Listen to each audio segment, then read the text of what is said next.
कृष्णा। शास्त्रों में बताया जाता है, विशेषतः स्कंद पुराण और पद्म पुराण में, कि जिस प्रकार से युगों में सतयुग, शास्त्रों में वेद, नदियों में गंगा जी श्रेष्ठ है, इसी प्रकार से 12 महीनों में कार्तिक मास सर्वश्रेष्ठ है, जो भगवान श्री कृष्ण को सर्वाधिक प्रिय है। भगवान श्री कृष्ण का एक नाम भक्त वत्सल भी है। वत्सल शब्द वत्स से आता है। देखिए, जिस प्रकार से एक गाय अपने वत्स या बछड़े के प्रति तीव्र आसक्ति या प्रेम रखती है, ठीक उसी प्रकार वही प्रेम भगवान भी अपने भक्त के प्रति रखते हैं।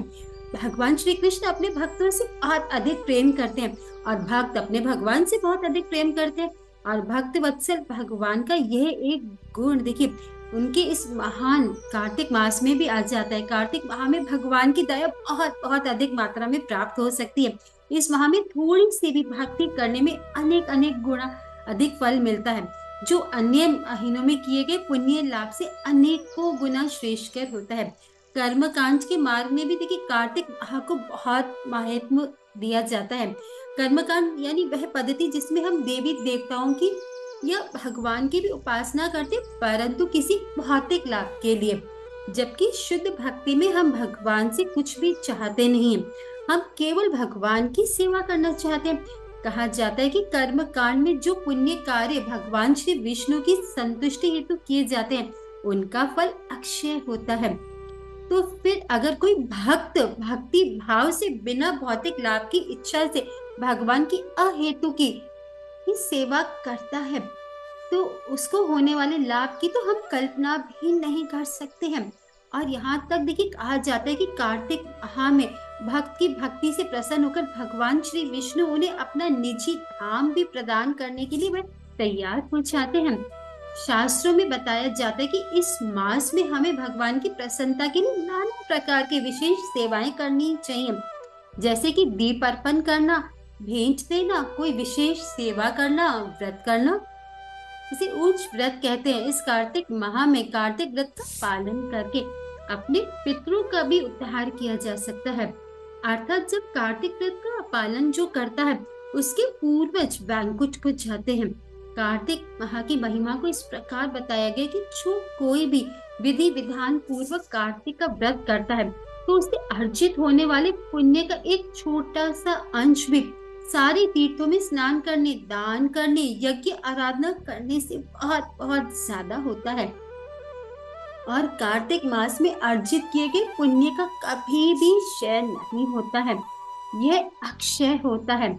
इस माह में अनेक उत्सव आते हैं, जानना चाहेंगे कौन से? जैसे दिवाली, और श्री कृष्ण लीला में बहुलाष्टमी, गोवर्धन लीला, गोपाष्टमी और उखल बंधन लीला, जिसमें यशोदा मैया ने भगवान श्री कृष्ण को दाम अर्थात रस्सी के साथ उखल से बांध दिया था।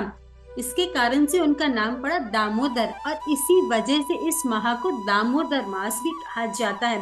दामोदर इस माह के अधिष्ठा देव है, लेकिन इनकी देवी है श्रीमती राधा रानी, जिन्हें कार्तिका देवी भी कहा जाता है।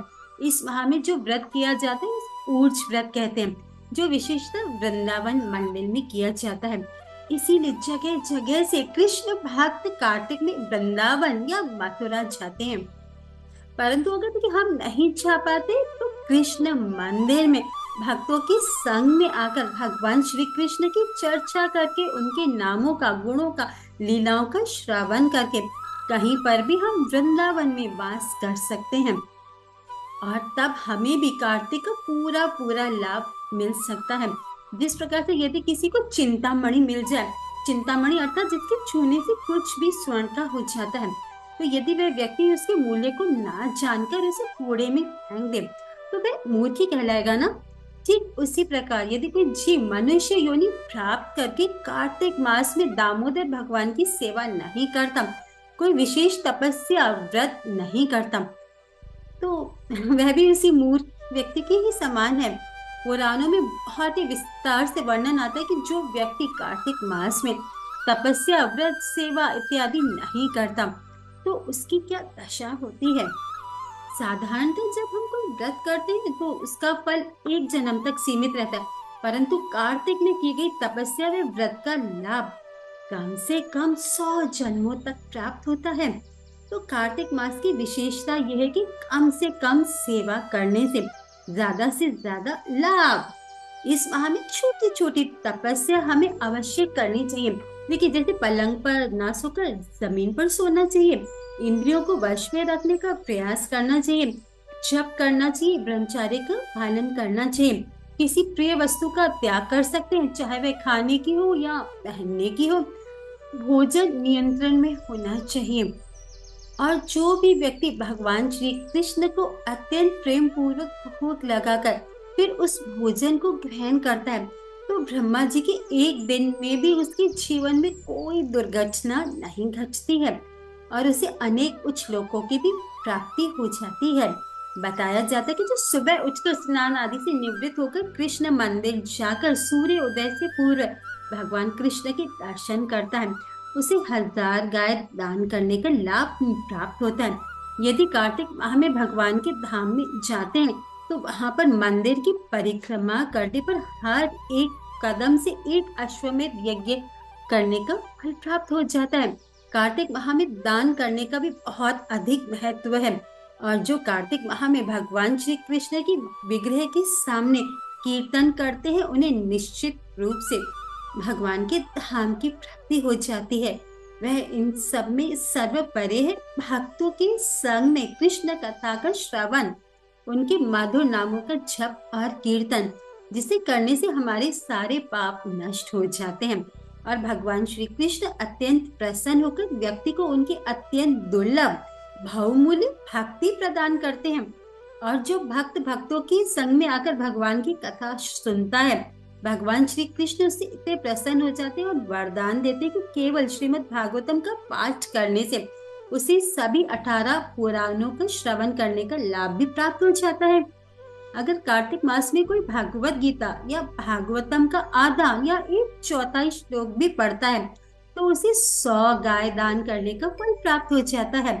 मथुरा ब्रज मंडल में वृंदावन धाम में कुल 12 वन है, जिनमें एक है मधुवन, जहाँ ध्रुव महाराज ने तपस्या की थी पूरे 6 महीने, और उनकी तपस्या का आखिरी माह था कार्तिक। तो क्योंकि कार्तिक माह में उन्होंने भगवान की तपस्या की थी और वह भी मथुरा मंडल में, इसीलिए भगवान उनके सामने प्रकट हुए और उन्हें वरदान दिया। इस मूल्यवान कार्तिक माह का हर एक क्षण बहुत महत्वपूर्ण है, इसे गवाना नहीं चाहिए। ये तपस्या का महीना है, भक्ति का महीना है। देखिए, आगे बताया जाता है कि जो कार्तिक मास में भगवान श्री कृष्ण भगवान विष्णु की प्रसन्नता हेतु दीप प्रज्वलित करते हैं, उनके सारे पाप क्षीण हो जाते हैं। इतना तक कहा जाता है कि व्यक्ति के यदि पाप मेरु पर्वत के समान है, तब भी कार्तिक माह में दीप दान करने से वह नष्ट हो जाते हैं। जो व्यक्ति भगवान श्री कृष्ण की प्रसन्नता हेतु मंदिर में दीप माला प्रज्वलित करते हैं, तो उन्हें मृत्यु उपरांत ले जाने के लिए यमदूत नहीं अपितु विष्णु दूत आते हैं। और यहाँ तक कि अगर किसी दूसरे के द्वारा प्रज्वलित दीप बुझ जाए और आप उसे पुनः प्रकाशित करें, तो उससे भी आपको अत्यंत लाभ प्राप्त होता है। कार्तिक माह में दीप दान करने के आश्चर्यजनक लाभ मिलते हैं, जिनका वर्णन पद्म पुराण में आता है। तो देखिए, भगवान कितने मर्सीफुल, कितने दयालु है। इस माह में छोटी छोटी सेवाएं करने पर भी हम पर इतने अधिक अपार कृपा बस बरसाते हैं। ये सब तो हमने आपको शॉर्ट में बताया। ऐसे अनेक अनेक कितने लाभ हैं जो कार्तिक माह में प्राप्त होते हैं, क्योंकि इस माह हमें भगवान श्री कृष्ण और श्रीमती राधा रानी बहुत कृपालु भाव में होते हैं। अतः हमें इसका पूरा पूरा लाभ उठाकर अपना ये मानव जीवन सफल बनाना चाहिए। और देखिए, कितनी सुंदर हमारे पास ये बुक है, शुभ मास कार्तिक, और हमारे गुरु महाराज जी कार्तिक महत्म। तो इन बुक्स को अधिक से अधिक पढ़ें, देखिए बहुत ही सुंदर है। और हम इस कार्तिक मास में इनका डिस्ट्रीब्यूशन भी कर रहे हैं अधिक से अधिक लोगों को। यदि आप कुछ देना चाह रहे हैं, कोई गिफ्ट देना चाह रहे हैं, तो उन्हें कार्तिक माह का महत्व समझाएं, जो इस छोटी सी बुक में बहुत डिटेल में दिया गया है। तो अवश्य इस बुक को जरूर जरूर पढ़ें। इसके कंटेंट इतने सुंदर हैं कि आपको यही लगेगा कि हमें तो कार्तिक मास का पूरा पूरा लाभ यदि हम प्राप्त करना चाहते हैं, तो यही उसकी की है। बस इसे अनलॉक कीजिए और आप पे भगवान श्री कृष्ण की कृपा देखिए कैसे बरसती है। तो कार्तिक माह में छोटी छोटी तपस्या कीजिए और राधा रानी और भगवान श्री कृष्ण की जो भक्ति पर सेल सेल सेल लगी हुई है उस सेल को लूटिए। सेल देखने के लिए आप तो पूरी सिटी को आप बाहर जाकर हंट कर रहे हैं, लेकिन कृपा तो यहाँ बरस रही। असली सेल तो भक्ति की सेल यहाँ लगी हुई है। जो मनुष्य जीवन में इतना दुर्लभ हमें अवसर प्राप्त हुआ है, यदि हम यह गवा देंगे तो हम क्या है, हम तो मूर्ख कहलाएंगे। तो हमें मूर्ख नहीं कहलाना है। उसकी तरह जिसे सब कुछ प्राप्त है लेकिन वह कुछ भी नहीं कर पाता। हरे कृष्णा। कार्तिक मास की जय। हरे कृष्ण।